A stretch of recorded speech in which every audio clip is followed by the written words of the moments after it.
A searing pain shot from my lower abdomen, an agony so intense it felt as if 1,000 knives were piercing my flesh at once. I was curled in a heap on the cold marble floor, my consciousness flickering like a dying flame. Beneath me, a pool of crimson was spreading, soaking the pristine white of my nightgown. It was a scene of utter devastation and despair. My child, the tiny life that had just begun to form over 3 months within me, my greatest hope, my most profound happiness was gone. I lifted my eyes, blurred by tears and pain, to the man standing before me. Ethan Vance. My husband. He stood there, impossibly still, his hands stuffed in his trouser pockets, his handsome face a mask of cold indifference. His gaze held no pity, no remorse, only a chilling detachment, a cruel, barely concealed satisfaction. It was as if the little life just lost wasn't his own flesh and blood. It had all started just an hour ago. Filled with the quiet joy of an expectant mother, I had prepared a lavish dinner to celebrate our 3rd wedding anniversary. But he never came home. His phone went straight to voicemail. Worried, I called a friend at a major bank, asking her to check his credit card transactions. And then, the horrifying truth crashed down on me. A torrent of text notifications lit up my phone. Enormous sums transferred to online gambling sites. Hefty bills from luxury hotels. Expensive gifts purchased for a woman named Jessica Reed. And finally, a staggering credit card debt of nearly $500,000. My world imploded. The successful, loving husband I had been so proud of was a gambler and an adulterer. When he finally stumbled home around midnight, reeking of alcohol and a woman's perfume, I couldn't hold it in any longer. I showed him the evidence, my voice trembling with a pain that went far beyond betrayal. Why? Why would you do this to me? I thought he would deny it, or at least feign some semblance of regret. But he just smirked, a look of pure contempt on his face. So you know? Good. Saves me the trouble of explaining. He admitted it all, coolly. Yes, I'm in debt, and you're my wife. It's your responsibility to pay it for me. Give me all your savings. Never, I screamed. That's my money, my hard work. It's for our child. You betrayed me. You don't deserve a single cent. You dare to talk back to me? His face contorted with rage. He lunged at me like a wild animal. Punches and slaps rained down on my body. I shrieked, begging him, please, stop. I'm pregnant. Our baby. But my pleas were like gasoline on a fire. A baby? He roared. What do I need with your useless daughter? I need a son to carry on my name. And then came the final, fateful kick to my abdomen, extinguishing everything. Now, he stood there, coldly observing his handiwork. My mother-in-law, Diane, hearing the commotion, came downstairs. Seeing the scene, she showed no alarm. She glanced at the pool of blood at my feet, then at me, her lips curling in a sneer of disgust. Pathetic.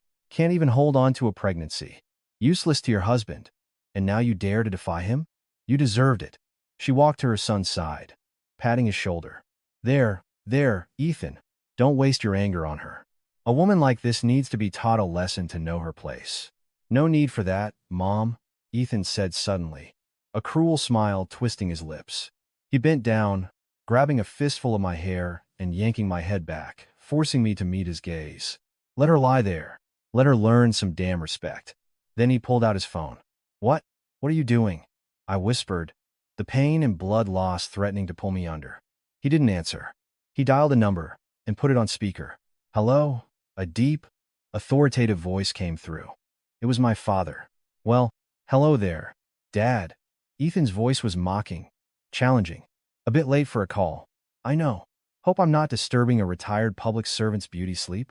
I didn't understand what he was doing, why he would call my father now. What is it? Ethan. My father's voice was calm, but I could hear the ice beneath it. Oh, nothing major, Ethan chuckled. Just that your precious daughter, who clearly wasn't raised right, had the nerve to disrespect me. I might have overdone it a little while teaching her a lesson. Looks like she's lost your grandchild. She's lying here in a pool of blood, looking pretty pathetic. I'm a busy man, no time for the ER. So, I'm calling to do you the favor of letting you know you should probably come and haul your daughter's carcass home. Haul. The word struck me like a sledgehammer. The man I had loved could utter something so monstrous. Diane, standing beside him, cackled with glee. That's right. Haul her away and teach her some manners. Such a classless girl. On the other end of the line, my father was silent. A terrifying silence. What? Nothing to say? Old man? Ethan pressed on. Or maybe you don't want this daughter anymore either. Even better. I'll have someone dump her on the street. You know the address. Better hurry. You might not get to see her one last time. With that, he hung up. He tossed the phone onto the sofa and, with his mother, calmly walked upstairs, leaving me to bleed out on the floor, in the remains of my own child. My consciousness was fading. My body grew colder. Maybe I really was dying. Dad, I thought, as tears streamed silently from my closed eyes. Are you coming? Will you save me? Or is this really the end? The story I am about to tell you, while built upon the very real emotions of a woman facing domestic violence, contains fictionalized elements. Its ultimate purpose is not just entertainment, but to send a powerful message, a condemnation of violence, a testament to the price of cruelty, and a tribute to the power of a father's love, a power that can move mountains. Because sometimes, a man's silence is not weakness. It is the calm before the hurricane. In the haze between life and death, as my body chilled on the marble floor, memories of the past flooded back, as vivid and clear as a slow-motion film. A film that began as a fairy tale and ended as a blood-soaked tragedy. I remembered the day I first met Ethan, 4 years ago. I was 22, a fresh graduate from a prestigious university, but I carried a deep-seated loneliness and a quiet rebellion no one knew about. I grew up in an environment most would envy. My father, David Collins, was a decorated deputy director of the FBI, a man who had dedicated his life to protecting his country. To the world, he was a legend, a hero. But to me, he was an overprotective, impossibly strict father. My mother, also an agent, had been killed in the line of duty alongside my father years ago. That loss had transformed him into a man terrified of losing his only daughter. Every aspect of my life, which schools I attended, who my friends were, even how I dressed was meticulously planned for maximum safety. I lived in a secure home, in a D.C. suburb, was driven everywhere, and my friends were carefully vetted. He loved me. I knew that more than anyone, but his love was suffocating, controlling. It made me feel like I was choking. I yearned for freedom, for a normal life where I could fall and pick myself up, where I could love someone without their background being scrutinized. I didn't want to be General Collins's daughter. I just wanted to be Hannah. And so, I made the most audacious decision of my life. After graduation, I refused the career path my father had laid out for me. I left a short note. Dad, I'm old enough to stand on my own 2 feet. Please don't look for me. When I'm truly successful, I'll come back and make you proud. I refused all financial help, taking only the modest savings I had accumulated. I moved to Los Angeles, a sprawling, vibrant city where I was anonymous. I took a marketing job at a small private firm and began my independent life. It was during those challenging but liberating days that I met Ethan Vance. He was a young entrepreneur, just starting his small construction company, which was a client of my firm. He was different from the polished, legacy-rich men I had known. He had no pretense, no flowery words. He exuded the confidence and fierce drive of a self-made man. He spoke of his projects, his ambitions, his dream of building an empire of his own. With him, for the first time, I felt I could be myself. He didn't care about my family background because he didn't know it. I told him a fateful lie that my father was just a retired civil servant from a small town, and my family was unremarkable. He fell in love with me, a passionate, whirlwind love. He said he loved my simplicity, my kindness, and my independent spirit. You're the woman I've been searching for, he'd said. Someone who will stand by me, through thick and thin, as we build our future from scratch. He painted a future where we would conquer the world together. And I, a young woman drunk on freedom and love, was completely captivated. I believed this was true love, untainted by status or wealth. I thought I had finally found my happiness. We married a year later in a small, cozy ceremony at a restaurant. Without my father present, I had called to tell him. Over the phone, I heard him sigh. He didn't object, but he didn't offer his blessing either. He only said one thing I remember to this day. Hannah, life isn't as simple as you think. But I respect your decision. Just remember, no matter what happens, our door is always open for you. I didn't understand the weight of his words then. I naively believed I would never have to return in failure. After we married, I quit my job. I wanted to fully support Ethan's career. I used my marketing skills, and the connections I'd made to help him land his first major contracts. His company began to grow, to turn a profit. We moved into a luxurious house in a new development, drove expensive cars. Our life had entered a new chapter, one I thought was perfect. I believed my sacrifice was worth it, but that was when Ethan began to change. He was no longer the passionate startup guy. He started coming home late, attending more and more networking parties. He spoke of money and power with a frightening hunger. He became more domineering, more chauvinistic. Men handle the big picture, he'd say. Women belong in the home. He grew annoyed with my father's occasional check-in calls. That old man needs to stop trying to control you. Tell him to stay out of our family business, he'd snap. Lying here in my own blood, I finally realized it wasn't a change.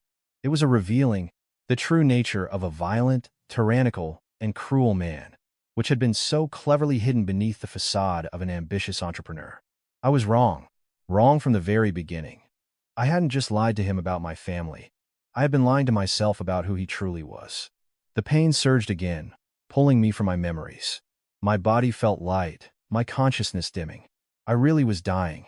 Dad, can you hear me? I was wrong. I was so wrong for not listening to you, for trusting a wolf in sheep's clothing. I'm so sorry, Dad.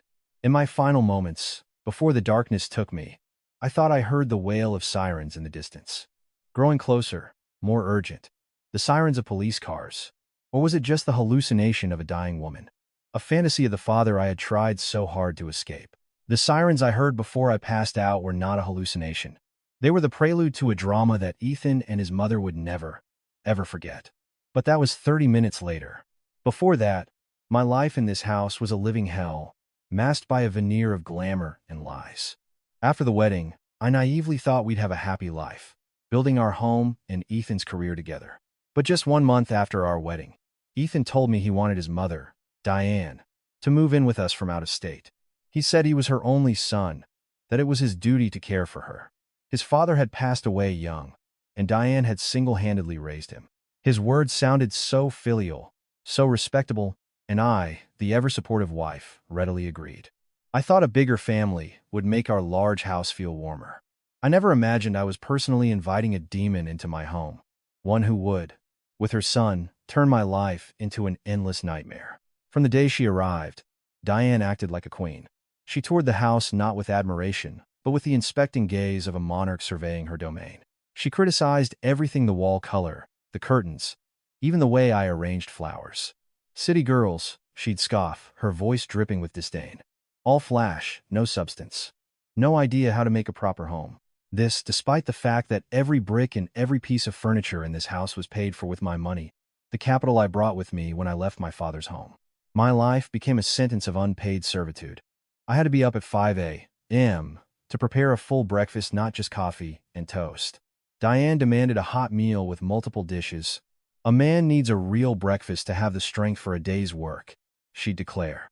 After they ate, I'd clean up, go to the market, and then start preparing lunch. My entire day was confined to the kitchen and endless, nameless chores. The career I once loved was put on hold. Ethan said he could provide for me, that I didn't need to work. Sweet words that now taste like poison. He didn't want me to rest. He wanted to make me dependent, a housewife he could easily control. Diane never called me by my name. I was just her or Ethan's wife.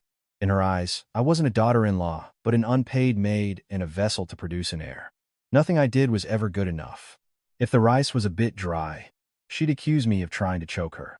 If the soup was a bit salty, she'd claim I was trying to give the family kidney disease. She would rummage through the clean laundry, find one minuscule spot, and shriek about my laziness and filth. Her cruelty wasn't just verbal. She invaded every aspect of my life. She would enter our bedroom without knocking, go through my things, and rearrange my closet to her liking. She criticized my tacky taste in clothes, saying I dressed too provocatively. Once, she took my favorite dresses and gave them away, declaring that a married woman should be modest, not dress like that to tempt other men. When I tearfully complained to Ethan, what did he do? He never defended me. He'd just recite his usual lines. She's an old woman. She's a bit difficult. You're the younger one. Just be patient. It's not a big deal. She just wants what's best for you. Why are you women so sensitive about every little thing? I work hard all day. I just want some peace and quiet when I get home. His indifference, his complicity, hurt more than his mother's insults. I felt completely alone in my own home. I tried to talk to him, to explain that I needed his respect, his protection. It was useless. He had built a fortress around himself, one made of chauvinism, selfishness, and a blind devotion to his mother. And then, his violent nature emerged. The first time he hit me was after a small argument. I had simply complained about him coming home late and drunk. Without a word, he slapped me across the face, so hard my cheek burned. "Don't you dare lecture me," he hissed. I was stunned, in disbelief. The man who once whispered sweet nothings could now raise a hand to me. After that slap, he acted remorseful. He got on his knees, begged for forgiveness, blaming it on stress and alcohol. And I, once again, softened and forgave him. But I didn't know that was just the beginning. Once there's a first time, there will be a second and a third. The beatings became more frequent, the reasons more absurd. A dish he didn't like, a complaint about his lateness, an expression his mother disapproved of, any of it could trigger his rage. And Diane, far from stopping him, would encourage it. "A woman needs to be disciplined. Her husband teaching her is a blessing," she'd say calmly. My marriage had become a true hell. I wanted to leave many times, but then I discovered I was pregnant. A tiny life growing inside me. I naively thought the baby would be a bridge, that it would change him. I endured, I hoped. I never imagined that very hope would lead to an even more horrific tragedy. When he found out I was carrying a girl, his cruelty escalated. And tonight, he had shed the last of his humanity. He had murdered his own child. My marriage was a mistake from the start. A mistake paid for with my youth, my unborn child, and almost my own life. Lying on the cold floor, I finally understood my father's words. "The path you choose may be a thorny one. Dad, I was so wrong. I chose the wrong man. I placed my trust in the wrong person." After that taunting, cruel phone call, Ethan and Diane seemed to have vented all their frustrations. They didn't spare me another glance as I lay dying, but casually went upstairs. I could hear their voices, their triumphant laughter drifting down from the second-floor living room, a grotesque sound in the vast silence of the house. A lesson like that is exactly what she deserved. Diane's voice was cold, devoid of any pity. That kind of woman, daring to talk back to her husband and mother-in-law. Let her old man come and see what's become of his precious daughter. Let's see if he still dares to act high and mighty with our family. "Don't worry, Mom." Ethan's voice was full of smug arrogance. "What can that old fossil do? Just some washed-up public servant with no power or influence. I checked him out. When he gets here, I'll make him kneel and apologize to us. Then I'll make him bring money to pay off my debts. Otherwise, he's not taking his daughter anywhere." "Brilliant, my son. You're so smart," Diane cackled, her laugh piercing the air. "We need to show them who's boss in this house. Squeeze that backwater family dry to pay your debts, and then we'll have enough to take care of Jessica and my real grandson."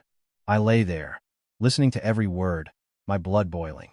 They weren't just cruel. They were breathtakingly stupid. They were completely blinded by the ordinary family facade I had created. They had no idea that the old father-in-law they were mocking, the man they planned to humiliate, was a sleeping tiger. And they, the foolish prey, had just kicked it awake. Time crawled by. 10 minutes, 20. The pain in my body seemed to numb, replaced by a tense anticipation. I didn't know what my father would do. I just knew he would never abandon me. His silence on the phone wasn't fear or weakness. It was the terrifying quiet before a storm. Ethan and Diane also seemed to be growing impatient. Their laughter ceased. I could hear their footsteps pacing back and forth on the hardwood floor above. "What's taking so long?" Diane said, her voice laced with anxiety. "Maybe the old geezer got scared and isn't coming.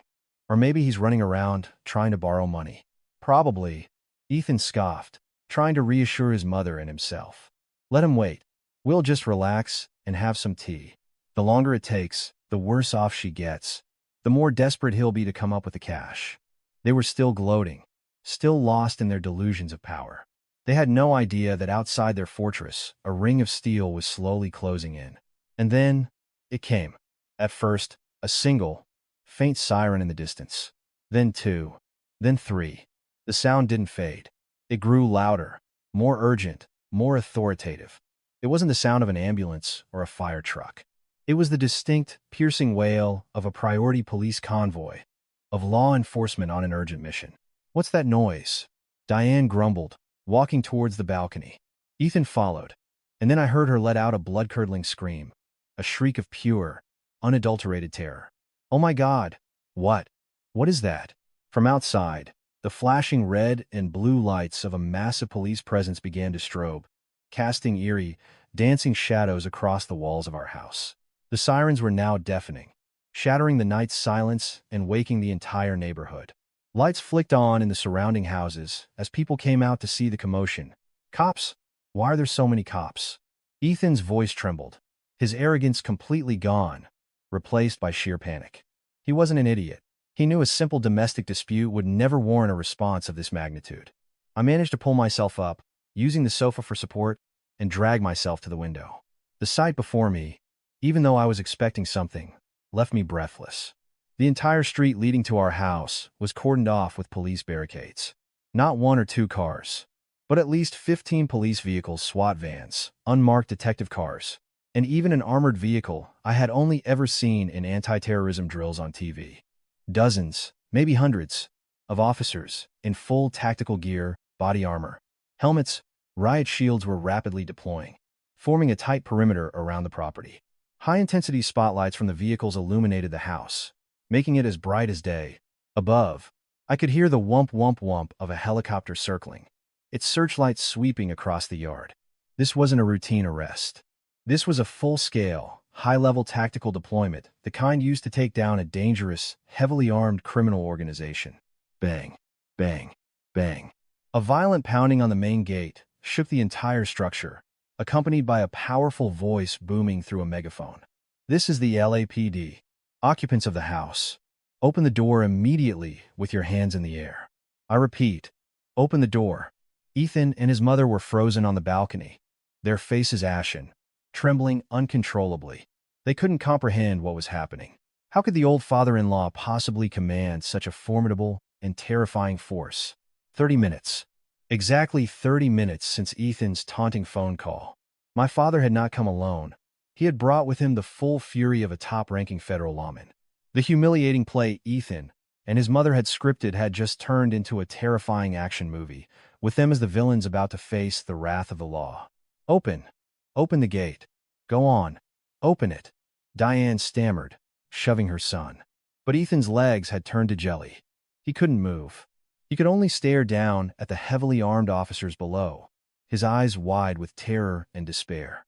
The game was over, and he had lost, spectacularly, in a way he could never have imagined. While Ethan and his mother stood paralyzed with fear on the balcony, the reinforced iron gate of the property was breached. With a deafening crunch of metal, a SWAT team stormed the grounds. Officers in tactical gear, shields raised, flooded the entryway, securing the entire first floor. Every exit, every window, every possible escape route was blocked. Nothing could get through that iron cordon. Following them was a man in a crisp suit, flanked by detectives. He was the chief of the Los Angeles Police Department, one of my father's most trusted and distinguished former protégés. He walked purposefully into the living room. When his eyes landed on me, lying in a pool of my own blood, his face hardened with fury. He signaled to the tactical medics who had followed him in. Get to her. Now. Render aid immediately. 2 medics in tactical gear rushed to my side, their movements swift and professional.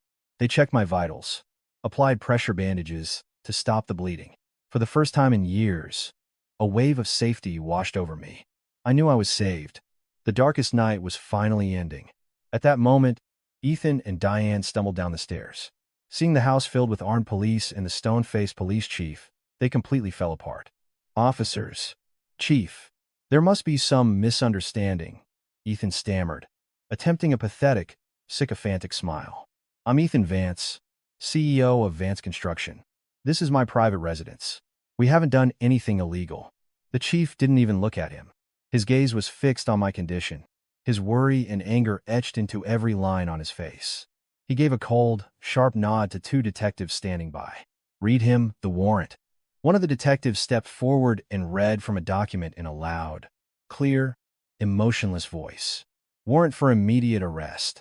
Based on preliminary evidence and victim testimony, the Los Angeles Police Department is placing you, Ethan Vance, under arrest for the investigation of aggravated assault, resulting in great bodily harm, a felony under California Penal Code 245. Aggravated assault? Arrest? Ethan looked stunned, as if he couldn't believe his ears. He thought this was just a domestic squabble, something that would end with a fine at worst. He never imagined it would escalate to a serious felony. No, this is impossible. On what grounds? Who's the victim? She. She fell down the stairs. I'm innocent, he shrieked, pointing a trembling finger at me. You have the right to remain silent, the detective said, snapping a pair of gleaming handcuffs from his belt. Anything you say can and will be used against you in a court of law. Now, please cooperate. No, I'm not going anywhere. Ethan began to struggle, screaming like a madman. You don't know who I am. You don't know who I know. You'll pay for this. Let my son go. Diane lunged forward, trying to interfere. He's innocent. It was her. She framed him. She was the one cheating. She provoked him. But their resistance was futile and absurd against the trained officers. Two detectives swiftly took Ethan to the ground and cuffed him. The cold, metallic click of the handcuffs echoed in the room, binding the hands that had beaten me, that had killed my unborn child. Two female officers restrained Diane, preventing her from causing more chaos. Just then, with the help of the medics, I managed to sit up, leaning against the sofa. My dress was still stained dark with blood, my face pale, but my eyes were blazing with a newfound light. I looked directly at Ethan and his mother, writhing in their pathetic, humiliating defeat. You ask who the victim is? I said, my voice weak but every word sharp as glass. I am. And I'm also the one who called the police. You. Ethan snarled, his eyes burning with hatred. What can you do? You're a nobody, an orphan with no family, no connections. What right do you have to sue me? You think you can win? A cold, bitter smile touched my lips. You're right. I'm motherless. But you forgot one thing, Ethan. I took a deep breath and delivered the line I had kept hidden for 4 long years. The line that would shatter his every last illusion. You said, my father was a retired civil servant? That's true. But do you know who he was before he retired? I paused, locking eyes with his, now wide with dawning horror. My father is General David Collins, retired Deputy Director of the FBI. My words, though spoken softly, landed with the force of a bomb. A dead silence fell over the room. Ethan and Diane froze, their faces cycling through a kaleidoscope of emotions from hatred to shock, to utter, bottomless despair. Deputy. Director? Diane stammered, her legs giving way as she crumpled to the floor. They finally understood. They understood the overwhelming police presence. They understood that the old father-in-law they had scorned was a titan they could never have dreamed of offending. They hadn't just poked a hornet. They had kicked an entire nest. As the medics carefully placed me on a stretcher, I spoke one last time as they wheeled me past Ethan. I didn't look at him. I just said, coldly, you once asked me what the price of your actions would be. You're about to find out. The ambulance siren wailed as it sped into the night, leaving behind a shattered home and 2 people facing a dark future of their own cruel and foolish making. It is a stark reminder to never judge a book by its cover. Humility and simplicity can conceal unimaginable strength. Conversely, those who are arrogant and trample on others may just be frogs in a well, oblivious to the vastness of the sky above them. The lesson of respecting every individual, regardless of their perceived status, is always a costly one to learn. The ambulance, its siren tearing through the night, carried me away from the place that was supposed to be my home but had become my hell. I was taken directly to Cedars-Sinai Medical Center, one of the best-equipped hospitals in the nation. It seemed everything had been prearranged. I was wheeled into the emergency trauma center immediately, bypassing all the usual administrative delays. A full team of doctors and nurses was waiting. They worked quickly, administering a blood transfusion, performing ultrasounds, and running necessary tests. Lying on the gurney under the blinding surgical lights, I felt no fear. I was surrounded by professionals in scrubs, their movements efficient, their eyes filled with concern, a stark contrast to the cold, cruel gaze of Ethan and his mother. An older doctor, clearly the head of the team, came to my side after reviewing the ultrasound. His voice was gentle, full of compassion. Young lady, we are so sorry. We couldn't save the baby. But rest assured, our priority now is you. Your injuries are not life-threatening, but you've lost a lot of blood. You need to rest and recover. Even though I knew it was coming, His words sent a fresh wave of agony through my heart. My tiny child was truly gone. Tears flowed again, not of helplessness this time, but of the irreplaceable loss of a mother. After being stabilized, I was moved to a private room in a high-security wing. The room was spacious and immaculate, with 2 uniformed officers stationed outside the door. I knew this was my father's doing. He was ensuring my absolute safety. About an hour later, the door opened. My father, General David Collins, walked in. He wasn't in uniform, just a simple civilian outfit, but the aura of command around him was undiminished. His face, a face I had known my entire life, was now etched with deep lines of worry and a barely suppressed rage. His eyes were red-rimmed, a mixture of pain and regret. He came to my bedside, said nothing, and simply sat down, taking my hand in his. His hand, the same one that held mine as a child, was still just as warm, just as strong. "I'm so sorry, Dad," I began, my voice cracking. "I should have." "Don't say anything, Hannah," my father interrupted, his voice thick with emotion. "Just rest. I'm here now. I'll handle everything." That was all it took. The strong wall I had built around myself crumbled. I broke down, sobbing like a child, burying my face in his chest. All the pain, the humiliation, the loneliness I had shouldered alone for years came pouring out. I cried for my lost child, for my failed marriage, for my own foolishness. My father held me tightly, his large hand patting my trembling back. His embrace, his silent presence, was more powerful than 1,000 words of comfort. It told me I was no longer alone. I had my anchor, my mountain, to lean on. After my tears subsided and I had calmed down, my father finally spoke. His voice was no longer choked with emotion. It was the deep, steely tone of a general preparing for battle. "Hannah, I need you to tell me everything. From the day you met him until tonight. Don't leave out a single detail." And so, I told him. I recounted the entire story, the lie about my identity, the seemingly happy marriage, Ethan's transformation, the mother-in-law's cruelty, the beatings, and finally, the ugly truth about the gambling debts and the other woman. As he listened, my father's face grew colder, harder. His hands clenched into fists, the veins standing out on their backs. When I finished, a heavy silence filled the room. He stood up and walked to the window, his back to me. His silhouette was formidable, radiating a palpable, deadly fury. I knew the rage of a wounded general, a heartbroken father, was reaching its breaking point. After a long moment, he turned around, his eyes as sharp as daggers. "Hannah, I am so sorry," he said, his voice filled with regret. "This is my fault. I was too strict.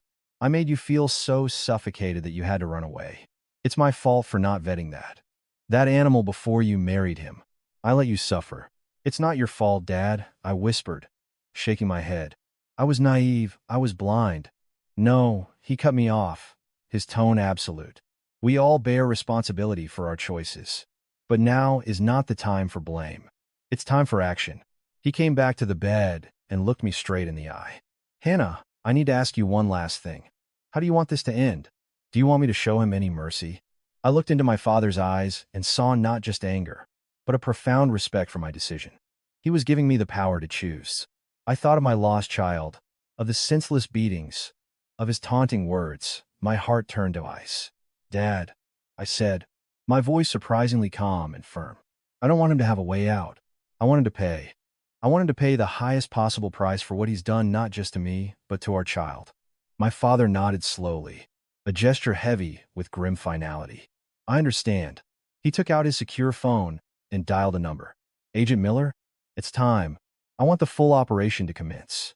Within 24 hours, I want every piece of information, every illegal activity, every shady connection of Vance Construction and Ethan Vance himself on my desk. Leave no stone unturned. Understood?" The call ended. A comprehensive plan for retribution, a war without mercy, had just been declared. I knew that from this moment on, Ethan Vance and his family would not have a single moment of peace. They were about to face a hurricane, a storm born from the fury of a general, and the pain of a mother who had lost her child. Once my father's command was given, it moved with the speed and force of a tempest. That very night, an elite task force from the FBI's Criminal Investigative Division, men and women my father trusted implicitly, was mobilized. Their target, Vance Construction, The glittering facade of Ethan Vance. At dawn the next morning, a convoy of dark SUVs pulled up silently before the company's headquarters. Dozens of agents in plain clothes, armed with a federal search warrant, swept into the building. The entire office was locked down. Every employee, from the CFO to the security guards, was taken in for questioning. Computers were seized, servers were mirrored, and every file and document was boxed up as evidence. The raid was so swift and unexpected that no one had time to react, let alone destroy evidence. The criminal empire Ethan had so carefully built began to crumble from its very foundations. From my hospital bed, my father's aide kept me updated. The initial findings were far worse than I had known. Ethan's $500,000 gambling debt was just the tip of the iceberg. It turned out that Vance Construction, seen by the public as a thriving development company, was actually a sophisticated money laundering machine. Ethan had used construction projects to legitimize dirty money from loan sharking and protection rackets. He created shell corporations, signed fake contracts for building materials at wildly inflated prices, and funneled the illicit cash through his books, washing it clean. Furthermore, he had colluded with corrupt IRS agents to file fraudulent tax returns, evading tens of millions of dollars in taxes. His entire criminal network was masterfully concealed beneath the image of a successful young entrepreneur. If not for his own stupidity and cruelty in provoking my father, his crimes might have remained hidden for years. While his company was being dismantled, Ethan was in federal custody. At first, he remained defiant, believing this was just a domestic assault charge and that his powerful father-in-law was merely trying to scare him. He was confident that his connections, the friends he had spent so much money and effort cultivating, would get him out on bail quickly. He refused to cooperate, but his confidence evaporated when the first pieces of evidence of his financial crimes were laid on the table. When the names of his shell companies and the details of the fraudulent contracts were read aloud, the color drained from his face. His arrogance was replaced by a creeping dread. The final blow to his will came when investigators showed him a series of photographs. There were pictures of his key business partners, his co-conspirators in the money laundering scheme, being arrested and led away in handcuffs. He realized this wasn't an investigation into him alone. It was a complete takedown of his entire network. He finally understood. He hadn't just angered his father-in-law. He had declared war on the full might of the federal justice system. The powerful figures he relied on were now scrambling to save themselves. No one could help him. Ethan Vance broke. He confessed to everything: the money laundering, the tax evasion, the names of every accomplice who had enabled him. He hoped his cooperation might earn him some leniency. But he didn't know that his greatest crime, the one that had sealed his fate, was still waiting for him. Lying in my hospital bed, listening to the reports, I felt no triumph, only a chilling emptiness. The man I had once loved, the man I had shared a bed with, was a dangerous criminal. I had been living with a monster for years without knowing. Was I that naive? Or was he that good at hiding it? Perhaps it was both. But it no longer mattered. The curtain had fallen, and the demon had finally been revealed for what he was. Behind the dazzling facade of success often lie the darkest corners of crime and sin. This serves as a profound warning to never judge a person by their outward appearance. More importantly, it affirms an unchanging truth. No crime, however cleverly concealed, can escape the light of day forever. Justice may be delayed, but it is never denied. The investigation into Ethan Vance and his company triggered a terrifying domino effect that sent shockwaves through a segment of the Los Angeles business community. The names Ethan confessed were all powerful figures, successful entrepreneurs who often appeared in magazines as brilliant leaders and philanthropists.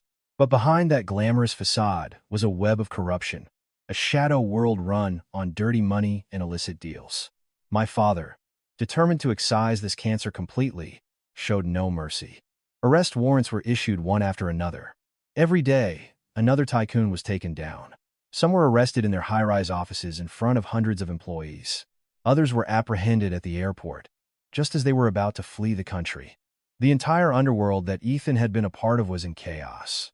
The corrupt officials who had protected them, the crooked agents, and city inspectors were not spared either. My father, with the integrity of a lifelong, incorruptible lawman, was cleaning house from the top down. A massive internal affairs investigation was launched. Dozens of officials were suspended pending investigation. The criminal empire that Ethan and his cronies had painstakingly built was now collapsing like a house of cards. While the legal storm raged outside, I was dealing with a storm of my own inside the hospital. The news of the case had gone viral, and my true identity was no longer a secret. FBI Scion victim of brutal domestic attack uncovers massive criminal conspiracy was the headline on every news site. My hospital room became a focal point. Reporters tried every trick to get to me for an exclusive interview, but my father had security locked down tight. No one could disturb my recovery. Besides the press, there were other uninvited guests, the wives and families of the newly arrested tycoons. They came not to offer sympathy, but to beg and plead. They brought expensive gift baskets, thick envelopes of cash, and crocodile tears. "Miss Collins, please, I'm begging you. Just say a word to your father. Please let my husband go."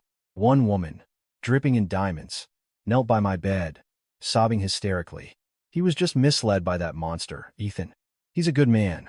Please, have mercy. Our family can't survive without him." Another took a more threatening tone. "You shouldn't push this too far. Messing with my husband won't do you any good. There are always bigger fish in the sea, you know." I lay in bed, listening silently. I saw their desperation, their fear, and their shamelessness. I didn't reply or accept anything. I simply had my father's aide escort them out. I was no longer the naive, easily deceived Hannah. I saw these people for what they were. When their husbands were powerful, they lived in luxury, feasting on the fruits of crime. Now that their husbands had fallen, they came here with tears to beg for pity. It was laughable, but the person who troubled me most was Ethan's mother, Diane. After Ethan's arrest, she had been questioned multiple times, but without enough evidence for a formal charge, she was released. She used her freedom to try and save her son. She came to the hospital, and when she wasn't allowed in, she created a scene outside, wailing and collapsing for the benefit of anyone who would watch. She told passers-by and reporters that I was a treacherous daughter-in-law who had framed her husband, using my father's power to destroy his family. She painted herself as a poor, helpless old woman being persecuted by her cruel, powerful daughter-in-law.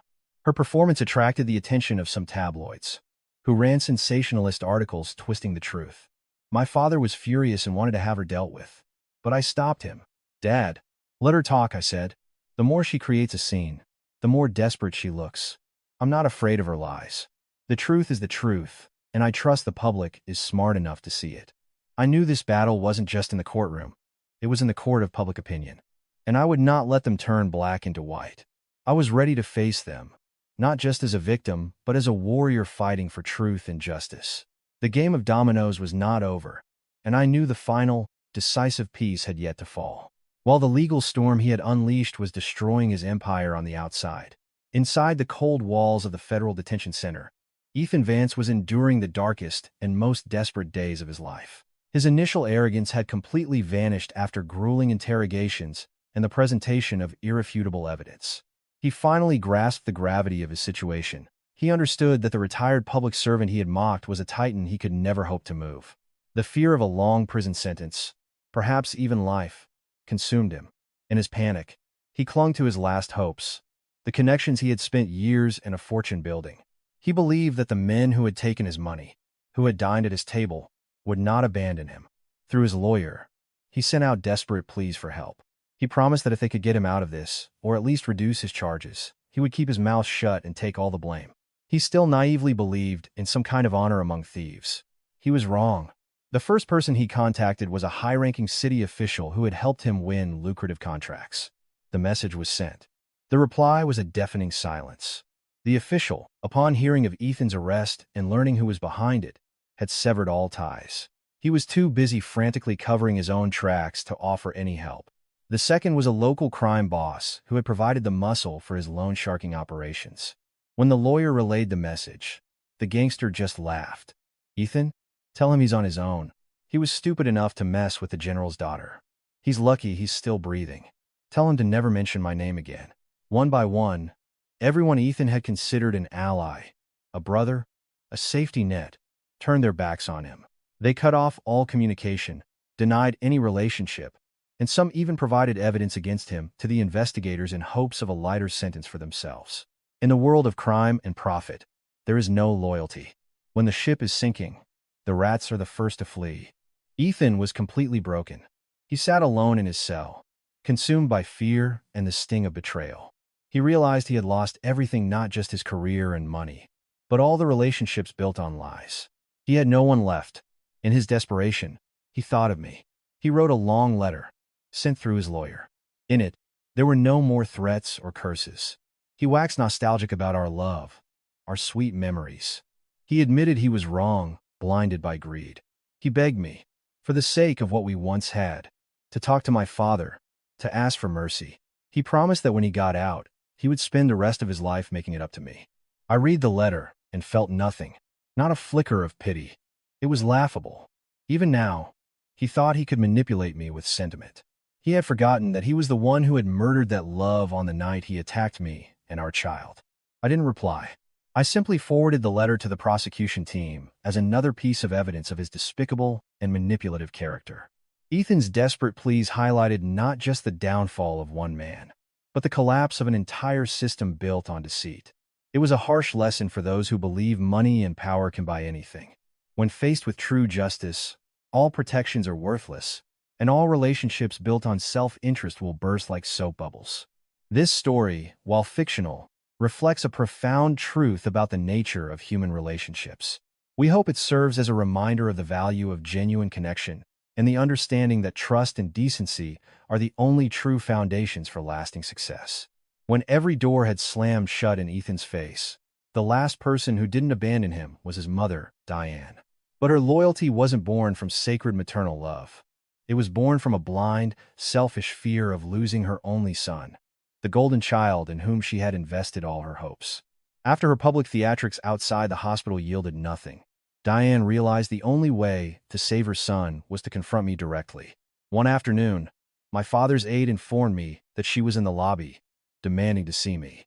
She had threatened to kneel there until she died if she wasn't allowed up. My father ordered security to remove her, but I intervened. "Dad, let her come up," I said calmly. "I want to see what other tricks she has left to play." My father hesitated but agreed. "All right, but Agent Miller and I will be in the next room. If anything happens, you press this panic button." A few minutes later, Diane was shown in. She was a shadow of her former self, gaunt, haggard, her hair noticeably grayer. She wore a simple, drab dress. The moment she saw me, she fell to her knees. "Hannah, I'm begging you." She began to weep, tears tracing paths down her wrinkled cheeks. "I know I was wrong. I was a terrible mother-in-law. Please, find it in your heart to forgive Ethan just this once. He's my only son. If something happens to him, I don't want to live." She shuffled on her knees towards my bed, trying to clutch my hand. "He was foolish, led astray by bad influences. He doesn't have a wicked heart. He just loved you too much. He was afraid of losing you. So he got jealous and lost control. It's all my fault. I didn't raise him right. You can hit me. You can curse me. Do whatever you want of me. Just please, say a word to your father. Ask him to give Ethan a second chance. I'm begging you. Hannah." She put on a masterful performance of a heartbroken, repentant mother. The old me might have been moved, but the me of today was not so easily fooled by tears. I had seen her true face too many times. I gently pulled my hand away.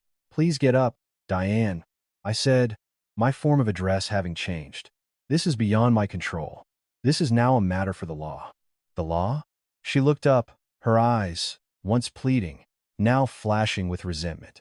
"If it weren't for you and your powerful family, my Ethan would never be in this mess. You have everything, money, status. Why can't you just let him go? Do you want to see our whole family destroyed before you're satisfied?" "I'm not destroying anyone," I replied, my voice steady. "Ethan, and you, brought this upon yourselves. When he was beating me, where were you? When he murdered his own child, what did you say? You didn't stop him, you encouraged him. You called me useless, said I couldn't even carry a baby. Do you remember?" My every word was a needle piercing her facade. She was speechless. "You say he lost control?" I gave a bitter laugh. "What about the phone call to my father? 'Come and haul your daughter's carcass home.' Are those the words of a man who simply lost control, or are they the words of a monster?" "You want me to beg for his life," I continued, my voice growing hard as steel. "But who will give my unborn child its life back? Who will give justice to the other young women whose lives he ruined? Did you ever think about them? Or in your eyes, is your precious son the only one whose life matters, and everyone else is just collateral damage?" Diane completely broke down under my questioning. She stopped crying, stopped screaming. She just sat on the floor, her face blank, muttering, "No, not my son. He's a good boy." I looked at the pathetic woman before me, and my anger was replaced by a profound weariness. Her blind love had destroyed her own son. "You should go," I said, my voice softening. "Let the courts decide. You reap what you sow. That's a law of nature. No one can change." I pressed the button for security. 2 officers came in and escorted her out. She didn't resist, just stumbled away like a ghost. Watching her stooped, lonely figure disappear, I sighed. A wicked mother's tears, no matter how many she shed, could never wash away her son's crimes, nor could they ever soothe the pain of his victims. After the tearful, yet ultimately futile, confrontation with Diane, I thought I knew all of Ethan's dark secrets. I thought he was just a violent, gambling, cheating, cruel man, but I was wrong. There was one more secret, a secret so shocking that if my father hadn't insisted on digging deeper, it might have remained buried forever. And it was directly connected to his mistress, Jessica Reed. Initially, we all believed Jessica was just a beautiful, gold-digging young woman who had seduced Ethan for his money. She was a catalyst for the tragedy, but not a mastermind. Her testimony after her arrest seemed plausible. She claimed Ethan had lied to her, promised to leave his wife for her, and that she knew nothing of his illegal business dealings. She was just a manipulated lover. But my father, with a lifetime of experience fighting criminals, didn't buy her innocent act. A woman in her early 20s who can wrap a cunning fox like Ethan around her finger and drive him to such lengths for money is no simple girl, he had said. He ordered the task force to dig into Jessica's past. And then, the truth came out. A truth that stunned everyone, including the most seasoned investigators. Jessica was not from a good family. Her relatives had a long history of criminal activity, and she herself had a reputation in her youth for running romance scams on wealthy young men. But the most damning discovery was her connection to a man named Ricky, the Shark Costello, her cousin.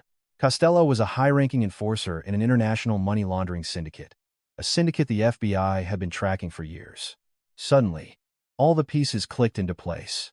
Investigators brought Jessica in again. Faced with irrefutable evidence and the prospect of a very long prison sentence, she sang. Her relationship with Ethan was never about love. It was a business transaction. Jessica had targeted Ethan from the beginning. She was a honey trap deployed by her cousin's organization. Once she had him completely under her spell, she slowly introduced him to the criminal underworld, showing him how to launder money and evade taxes. Vance Construction was transformed from a legitimate business into a key cog in Costello's criminal machine. Ethan went from an entrepreneur to a pawn, a puppet on Jessica's strings. His massive gambling debt wasn't an addiction, it was a setup. Jessica's organization had intentionally fixed games to ensure he lost a fortune, creating immense financial pressure. Then, she offered him the solution. "Just get rid of your wife," she had told him. "With her inheritance, we can pay off the debt and disappear. Start a new life somewhere else." By then, Ethan was in too deep. He was completely controlled by her. Blinded by greed and fear, he made the monstrous choice. This revelation left me numb. I wasn't just the victim of a cheating husband. I was the target of a premeditated criminal conspiracy. They had been after me, after my family's perceived wealth, from the very start, and Ethan, the man I had loved, was just a disposable tool in the hands of far more dangerous people. My hatred for him lessened slightly, replaced by a strange kind of pity. He was a victim, too, a victim of his own greed and stupidity. He thought he was a wolf hunting a lamb, never realizing that a pack of far more cunning predators was waiting in the shadows. With Jessica's full confession, the case against Ethan expanded. This was no longer just a domestic violence and homicide case. It was a major federal operation to dismantle an entire organized crime ring. When my father heard the full story, he said only one thing: "The net of heaven is vast, but it lets nothing through. It's time to pull it in." I knew the upcoming trial would not just be about Ethan's crimes. It would be a trial against the entire dark force that had ruined so many lives. And I, unintentionally, had become the key witness, the one who would unlock the door to justice. On the day of the trial, the area around the Los Angeles County Superior Court was on lockdown. Security was at its highest level. This was no ordinary criminal trial. It was the center of national attention. Hundreds of reporters from every major news outlet were gathered, hoping to capture the climax of one of the most sensational cases in recent memory. I arrived in a secure vehicle with a police escort. As I stepped out, protected by a ring of officers, a barrage of camera flashes blinded me. I was no longer just Hannah, the victim. I was the star witness in a landmark federal case. I held my head high, my steps firm. My eyes held no fear, only resolve. Inside the courtroom, the atmosphere was tense and solemn. Ethan, Jessica, Ricky Costello, and dozens of other defendants stood in the dock, looking like pale, pathetic shadows of their former selves. The trial began. The prosecutor read the indictment, listing a litany of charges: aggravated assault, conspiracy to commit murder, tax evasion, money laundering, racketeering. With each charge, a murmur went through the courtroom.